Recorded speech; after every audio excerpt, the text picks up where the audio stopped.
Hello, gole paite zo sin bon sawa. Kum tha chi bai ke hin bole. Kum tha hi to kitlona movie so hin sei pat ki diu hitan. Atam zo hi thusim ta ta kin sei ding a hin akala la le movies explain kin bol panding a hitai.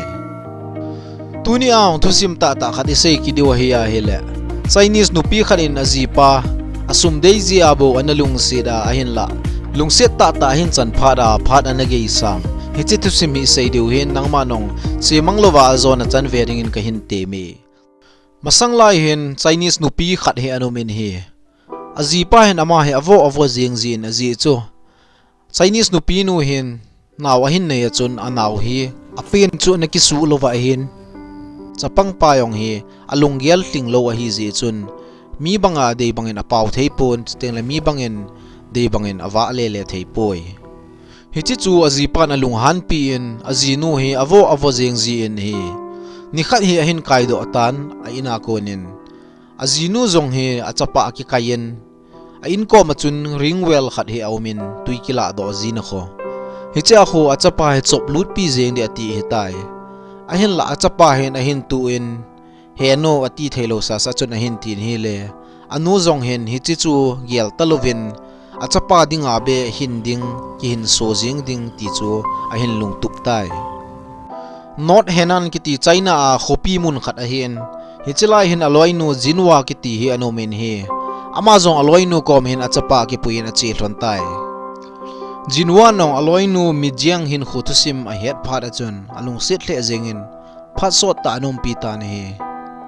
Ama hom na kom achun coal mine he omin na tong ho omzi a hin hichin na tong ho ne ding hin aman dukan khat a bol sa tai mijiang he. Mijiang hin sun se le bu aga hon pi zin coal mine na tong hon jong ni se le hichilai mun chun bu hung na jivin sum pe jivin hi. Hichi an na tong homi khat pa min hi wang to ji ki ti pa he ni se le hung te te ji hin adang hung lo jong le ama hin mijiang hi adei hle jeng en hi. Wang to ji hi a upahle jeng tan akum he chuteng le ama hen atun tun langa hin nat na khat a umje hin ating akumin atun tun lang apo in hi. Misyang hin wang to ji hi ana he phapon hat pan la analung se hle jeng en gugu in aman wang imachan ana gial phapoi. Hichilai mun mama na tong khat Mr. Lee ki ti ano men hi hichipa hi misyang hin a gugu in ana vezin bunet thema hong te hong le ama hi ame ho athu tampi dom jin chuteng le ana ki dai dai ji vin hi. Mr. Lee zong hin khat nu zong hi alung se hle jingin zin achapa yong hi akichep pi ji na ki dai pi ji na hi. Koi het pi lova chu agua hi ana ki lung se hle jing hlona hi amani. Misyangin achanga hi to banga hin kho man thailo ding aki het phadin aman akingai na theiding ata asan ta pasal khat aki hol guta na hi. Hichi azi pa ding a hi aga akingai na theiding a hi Mr. Lee hi kito chet jing a hi. Aman jong aloi nu jinwa chu Mr. Lee a family background to sim hoga holding in asol tai. Aung kile pharin aman jong adong tan mi jinwa nong a sei pi tai. Mr. Lee hi mi hoi ta ahin mi phata ahin ahi wang hi chana ji in nei lo lai hi insung ha sa insung gen thei ta hin asopi pasalong tam ta min asopi nu me yong tam ta omje a hi apo hi gi sanga he che a koi macha na ki chen pi ji lo hi ati pe tai. Hi chi thu misyang in aga za chun alung ana hle jeng en hi aje chu aman achapa jong mi banga hi be se theilo hi chi hi aga akim puina lai ding chu akingap tapon hi chia kon chun Mr. Lee hi don ta lo ding atitai. Aman nong azi nga konin Mr. Lee amu jong le adon tapon a hozi tapoi. Hi chia chun wang to ji ki tipa hen misyang hin khwa hi hunglu ding atitan hi je hin chance hin lapan tai. Aman jong misyang chapa ding kyang ko tha set hin chopin kyang ko ho asepin angai lubang bang hin abok tai. Hi chia chun sumle pai hin ha sat na zo si ahin misyang hi akithopi in azol eng ji ni ki chen pi ding in misyang wang hen wang to ji hi ki chen pi ding chun a dei thei poi ahin ama hen a in naung bhara pe jing ding hi chi ji hen wang to ji kom hen ki jing le ti hi ngai to tai chuting le wang to ji yong hi in a het bangwa coal mine na tong hi je chun kolmaina na tong ho hi accident hama athi lew aji tew hin sum tam ta ta compensation amu ziu hin hi chi zong hi akinep pi thimin a hi misiang in wang to ji ahin kho chi sa yan thei na thu na ho zo siong asei pen wang to jiong hin alung set hle jeng in hi chi ji hin hi chin nu cha te ni hi ama hen pi jeng ding ati hitai chuti le misiang hin ren api ngai ta loading ama ko manom ta ding lamdang ta lo ji chun misiang in nong phat hong che che ting le alung yal ngai to na hong ki khial jing khada he le wang to ji hi ki chen pi ding ti chu alung yal le na hong tai he chi phat chun ama na go lo sa chun wang to ji kom hin achapa ki puin aga hlon tai wang to ji te nong chu asu thing hlon tan bu le meang tuita ta hun pe ji tan wang to ji wang akipa hle jeng tan alwai agol ho ana to khompi ho koma buhon thep dan me hon thep dan ho sei ji na ji nu apa cha ji hle ne hi aloi hon jong akipa pi hle vin chu teng la hil vin hi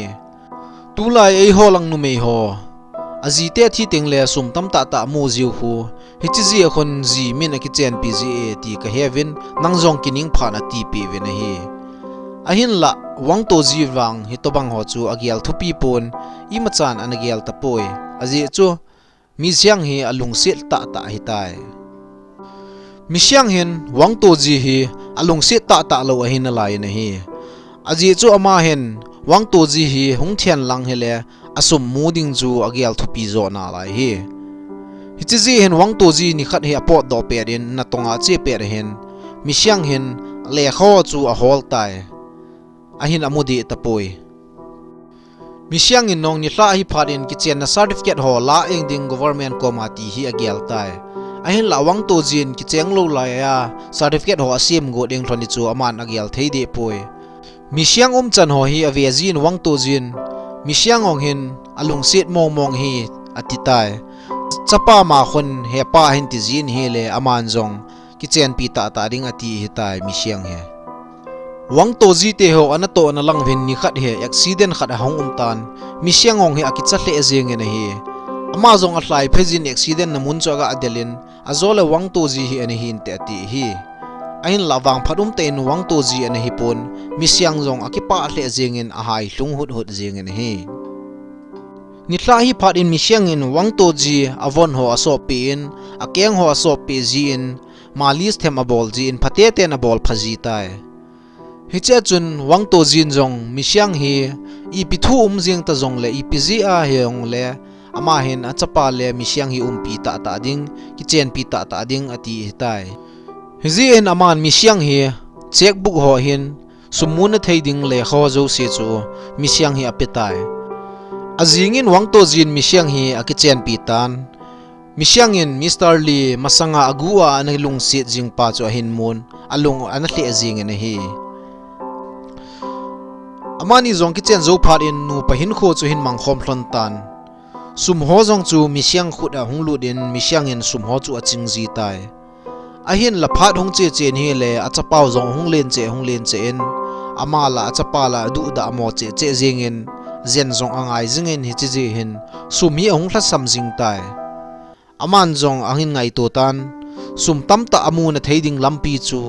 ajipa athi lo le sum tam ta amu ding lampi dang lo je chun ajipa hi athi na ding angai to go tai misiang in nong ajipa atha na ding hin ama ho pathin kom hin puja abolin chu apuja thil bol chu apathin kom ataw na thil ho chu achojin ajipa anato na langa chun aga koi tai hi chi chu apathin nu chun ataw na chu hin san le amol chu hin su chima ajipa yong thiding ti chu a hi misiang hi hongkile langa kon chun alung yel hin kisi na khat han nei ta na hi ahin kho ake khat ki ta ta hin kho ahin man na a tua aman sum adei cha na zia hitobanga thilaga bol jing chu ama le ma ki thimo ki chan jingin ni se hin lung mong thei ta lovin aum jing na hi le ama jong ahung dam mo tai ni khat hi wang to ji te ho na to na lang hin accident a ume ti thu ahung zakitai ama jong ki si pum lunggim pum pumachun ama ho na to lang chu agadel phejin a hi le wang to ji ana hilovin Mr. Lee masanga ana lungsit pa chu ana hitai Mr. Lee jong hi chilai mun chun ana thi den tan Misiangong athil bol hi sukhel akisabe se zengin inlanga honglai phe zengin amazong akap kap jengta na he themo akichan zengin amazong tuidon lo bunelovin nichom khat chu ana omtai hitobanga hi thil hongso ki ding chu hin gyal do tan hejije chun amazong mol chunglang chun a hlai phejin apuza abol na athil koi chu agalado ogutai wangsit umte na chunglanga ko na song ho chu ahin pai hla ho chu hongkili ne hi le misiang hi akyang ase kha pi tai ho hin he kit phat in misiang hi lo ina ana umtan aji pan asum koi se zong azinu misiang zen na ding hin anamang tan hi sale nga ho zong ahin la pin misiang ki zen na ding hin aman a khut tain ani asa ina hi hi ho zo se chu misiang in amu pharin alung se che jeng ta na ji pa he angai lu che jeng tai a in langa hongkile phat win zong agariu chu tho ho a hin aji pa hin alel hle jeng tan misiang in zong kinga tan race ball jing in ati wangen wangto jin ichapau ichang se en hinda hla in chi loi hite ati na chapa angai lu dan cho sepi in hi misiang in hibanga mi pha akimua achapa le ama hibanga alung se jing anatha gut ho cho gelin hi le alung gelang hin akisi hle jing na hi zana hi pharin misiang in wangto ji chu asepin nangin na tong te hin ken bu ho zu jing katin masanga dukan ka bol na chun ken bol jing ki tangi ati pin hi ahin la wangto jin ken na ka to lo le ite ichapa hlon hi i kho kha jinga ite izen jing theiding ham sumtam angai ja chu ken nong na ka to jing anga yen ati pi tai kipa khom naw ni kho hi pha chom khat bo hung hi ki din hi achapau hi ni khat hi anawa amang tan anu patron in ite hol thon wangin amu thon tapoi hi chi phat chun misiang in amala ma thiemo ki chanin ken mi hin kho kala ji a hi hita hi ka chapa hi amanga hi atin agu gu chun apula to doing in hi ahin la aji pa wangto ji hin achapa hi a hol jing in hi le ni khat hi a kho kom ho wa ahin mun ai manong ahin pui hlung ki tai hi chia hi alungim naw hi ki chai de lo hi wangsit na hin ahin zui jeng tan anung he azipa wangto jiong hi a oi sunga hin cancer nat na len ta khat ahung umtan amazong dei banga na tong thei talovin hichilai anato na chu ada tlan private coal mine ho ahin na aga tong pantai hichia anato na hi amasa asa nga chu arix ahin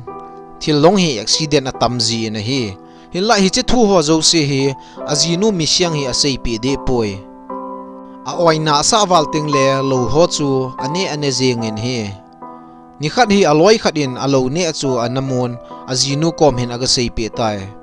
misiang in nong za phanin alung agim hle jeng tan aji pan la sei pe de lo hi je chun aman jong a in jengong chu zu jenga aji pa chu wa ayeng ding zen yeng ding ati hitai wangto jinong ahin hetan azinu hita alungim yang chu aman nong sei pin ima cha tipong kate lungim hi ven in ho jong zu angai poi atin ahilova hi le jingle le khu na tongin cheng katin ajing kira kon le na ka to lo ding hitai nang ti chu hi jing hen atin azinu atlamon tan hi wangto ji hi ahin kho hi aso chat lo ding ahin do lo ding aki het ta ji a hi azinu le achapa ding hi summuna win te ti ja hi amala ma accident akibol go jing a hitai azinu ding zong pon hoita khan hin chopin achapa ding zong kichep na thei pistol ho meipum ho hin chopin jingkho hongwa phadin amazong achapa chu chocolate khat alup nei na koi pin azinu zong akithla pin kongkele kiding hi atin amazong nidanga apot do zibang banga chun apot do tai wangto ji zong anato anamun chu aga hlungtan suni settlement na atongin ni hla lang hi phadin aloi ho zo si in langa chi do phadin aman anato anawa khom akithe ho chu asutlu na hi le anato anaw leiko chu hung chimin amazong adel li tai misiang in hi che thu aza phada chun amazong kap do wa theitalovin aum tai aloi nu na hung hlamonin hung hlemin hi le amazong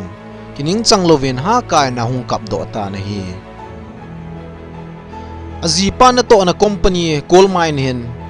compensation azipa thilong manding a hin panhu na in ama hon sangsom gate chaina sum hi apigovin akota ven hi misiang ahin la mi siang en agialin hi le mi thilong khat mana aman sum aga aman jing ni chu agial thei tapon aga kila tapoi hibanga sum ngai cha azi pa jong ana that goleu nu chun sum api got phat wa chun anakila angam tapoi azi chu azi pa hen amani hen mangte te nan te sum hi mu te te na vin te ati zi a hi amala ma hi anaki that jing hi mi siangong hin a he da hi ta zi a hi azi pa he alung set be se jing zi a hi anala angam lo hi tai azi pa wang to zi hin analung set a anangai pat la ya kon chun aman jong analung set hen lang anaki ngai pi hin le phat sot ta chung chi jing ding anadam sot di wa hin ahin la sum tam dei zi a azi pa jong anathat goleo analung set lo azon alanga ahin lung set phada aphat ki chai na lang ana hi tan awang si hle jing in hi hichizi a hin khwa thil thupi pen ta wang chu damlai sunga ki ngai lut te te ding thinunga ki ngai lut lap talo panna lo hichi thu simiga se yu hi China khopi Sichuan na kho hichi thil so hi masangla ya chon au mahin hichi hi movie sa hin thodo hi The Dead Dowry akiti hitobang thusim ho na mu jing no ma na ngai no ma hele zotui chim channel li subscribe na bolo lai le subscribe na bolin chuteng la koma bell button khome en tile na mu jing thei ding hi